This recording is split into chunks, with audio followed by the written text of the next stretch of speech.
Di ba lalong gumaganda ang tanawin habang umaahon. At kanina mag-isa lang ako, ngayon may kasama na ako. Ganyan talaga ang lahat ng mga nagbibisikleta. Kapag nagkita-kita sa daan, parang matagal na rin magkakakilala. Kasama ko yun si Sir Bong. Ayan si Sir Bong ng Malaya Bikers. Shout out sa inyo, Malaya Bikers. So hindi na ako mabore, no? May kausap na ako. Yan yung masaya sa pagbibisikleta. Chill lang ba, kwentuhan. At maya maya sa taas, mas marami pa tayong makikita mga kapadyak na nauna na.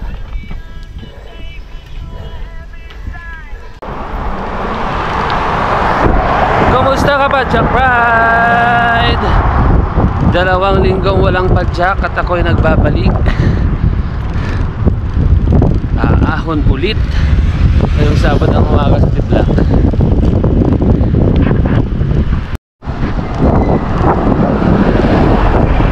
Alas 5 na ng umaga. Yan ang oras ng ride out natin. At nakakagulat, maliwanag na. Maliwanag na ang langit. Alas 5 pa lang ng umaga. Talagang summer na summer na.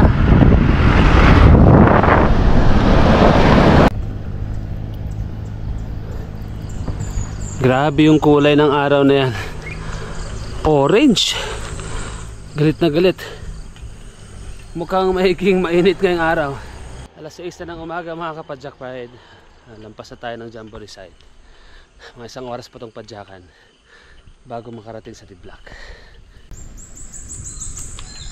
Silent Saturday morning dito sa Nueva Vizcaya mga kapadyak. Naririnig mo ang mga huni ng mga ibon sa mga puno, ang katahimikan at kapayapaan ng kapaligiran. Ito ang aking mga hinahanap-hanap tuwing Sabado. Ito na yung parte na talagang sunod-sunod ang ahunan, kaya pahirapan sa akyatan.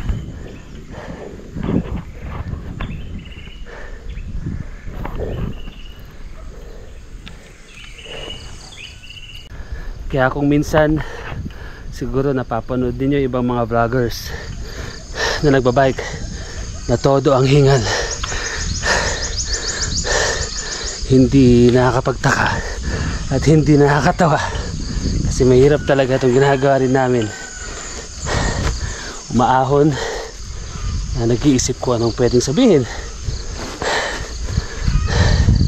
kaya doble pagod, pero sulit naman dahil sa mga magandang tanawin na aming napupuntahan at naipapakita sa inyo.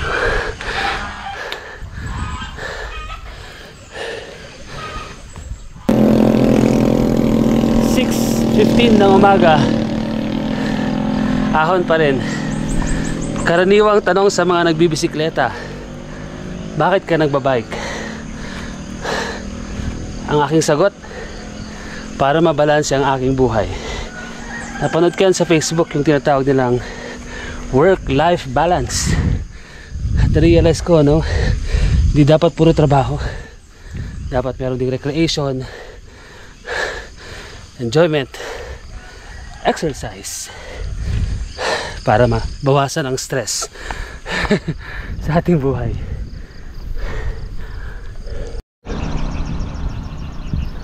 Sunshine in Nueva Vizcaya.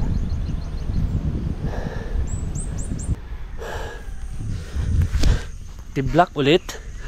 Ang bagyo na naman. Bakit nga ba ako babalik-balik dito? Simple lang sagot. Ito kasi yung sulit na malapit. Actually 15 kilometers lang ang layo ng Tiblak mula sa bahay. So more or less 30 kilometers ang balikan. Pero grabe naman ang ahon. Habang kasi tumatagal kayo magbisikleta, maghanap din kayo ng challenging na mga rota na satisfying also. Kaya ito, babalik-balik tayo sa Tiblak. At ang dami na rin nagsabi sa akin, kung gusto mong lumakas sa pagbibisikleta, kailangang umahon ng umahon. Kaya yan yung lagi natin ginagawa. Ahon! 6:30 ng umaga. Mataas na ang araw. Actually, sa August, magpo 4 years na rin ako nagbibisikleta. At hindi talaga ako magsasawang pumunta rito. Kapag matagal akong na-stuck at tumigil sa pagbibisikleta at babalik ako, isa lang pupuntahan ko, ang Tiblak. Alam niyo mga kapadyak, nung pandemic, almost every other day akong pumipidal. Kaya iba eh, pag ensayado, iba ang lakas, iba ang endurance, resistensya. Pero ngayon, every other or every weekend na lang akong pumipidal. Kaya hirap. Pero okay lang, basta may pagkakataong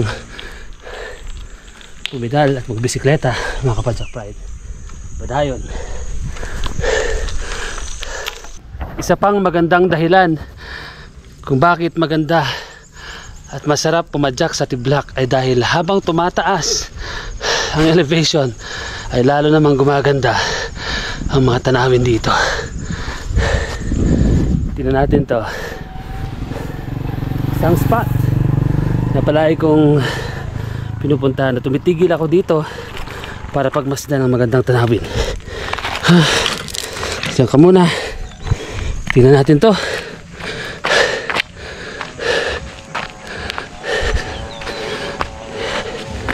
Do you see this? Do you see this? It's freaking nature and it's freaking awesome. Woohoo! Ano ba, nakakatanggal ng pagod mga kapadyak. Lapit na, 2 ahonan na lang, Tiblak na. Pangatlong dahilan kung bakit masarap balik-balikan ang Tiblak ay dahil sa mga pasyalan dito. May mga campsites dito. Ideal for family camping. Una na rito ang Love Camp.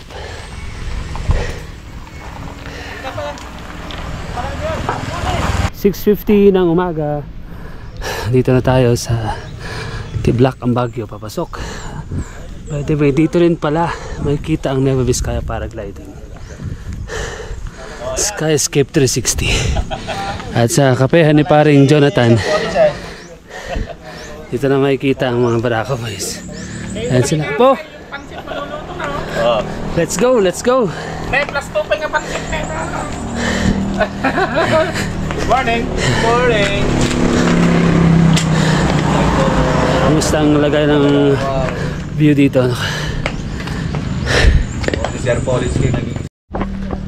Dito ako sa Nueva Vizcaya paragliding site mga kapadyak pride, at nabalitaan ko na aalis na daw ang paragliding site dito sa Baguio. Ewan ko kung saan lilipat, pero kung saan man yon, dadayuhin ko pa rin. So yan yung ating weekend padyak dito sa Baguio mga kapadyak pride. Salamat sa panonood. Oras na para magkape, magipagkwentuhan, magipagkulitan, magipagbandingan sa mga kapadyak natin. Ride safe. Hangin lumalamig, aking napapansin. Paligid kong bundok napupuno na ng gubat. Bumabalik ng yaman ng kalikasan dito.